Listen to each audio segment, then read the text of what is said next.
Está no ar o Diário Econômico PicPay. Economia e mercados em 5 minutos, para você começar bem o dia. Uma parceria entre o PicPay e o Canal Rural. Olá, bom dia! Hoje é terça-feira, dia 11 de março de 2025 e esse é o seu Diário Econômico PicPay.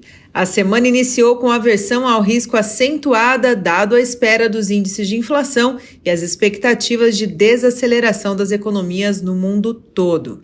O Ibovespa caiu aos 124 mil pontos, puxado por ações da Vale e Petrobras. Entre as blue chips, a Vale cedeu 1,49% e, no caso da Petrobras, 1,21%.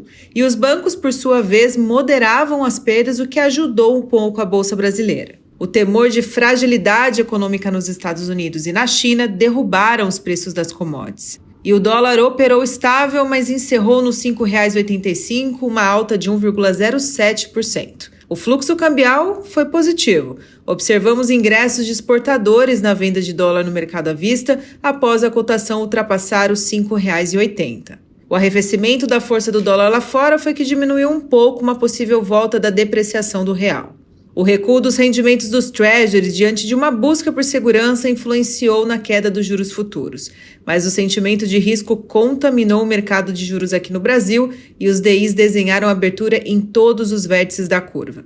A expectativa pelos números de inflação nos Estados Unidos e no Brasil, que saem esta semana, como o CPI e o IPCA de fevereiro, não deixariam os juros livres das oscilações negativas. Por isso, vale a gente falar do Índice Geral de Preços de Disponibilidade Interna, o IGPDI, que subiu 1% em fevereiro, menos que a mediana das previsões do mercado, que eram de 1,16%. Mas houve aceleração em relação a janeiro, quando a alta do índice havia sido de apenas 0,11%.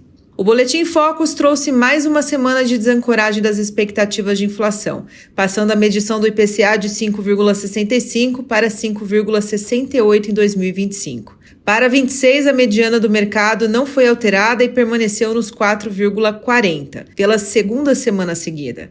As demais variáveis ficaram estáveis, com as expectativas do PIB permanecendo em 2,01 para 25 e 1,70 para 2026. Assim como as expectativas de câmbio em 5,99 e R$ 6,00, respectivamente. O mercado segue convergindo para o nosso cenário base. Lá fora, o dia foi marcado por investidores de olho na Europa. O dirigente do Banco Central Europeu, Joachim Nagel, afirmou que a situação política e econômica da Alemanha, principal economia da União Europeia, enfrenta grandes desafios.